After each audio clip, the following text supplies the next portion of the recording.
من 7 ليلة للمنافسات الفريق الوطني إلى جانب الخطوط العريضة للقاء الصحفي لمدرب الفريق عبد الحق شرات قيس محسن. في ندوته الصحفية أجاب الناخب الوطني إيريك، لكن قبل ذلك الحق من أجل رفع المعنويات التي ما زالت مهزوزة. اللاعبون الذين انتدبتهم لهذه المقابلة يستحقون ذلك بجدارة، فهم مسرورون لحمل القميص الوطني، وهذا ما يسعدني كثيرا.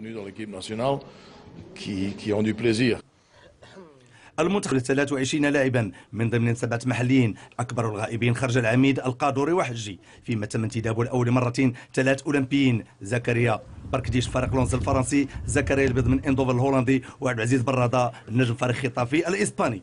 المنتخب الوطني يأمل من خلال هذه المقابلة محو للمستقبل، وهي دعوة مفتوحة للجمهور الرياضي لملء المدرجات من جديد، لأن الأمر يتعلق بمنتخب وطني نحبه حتى النخاع.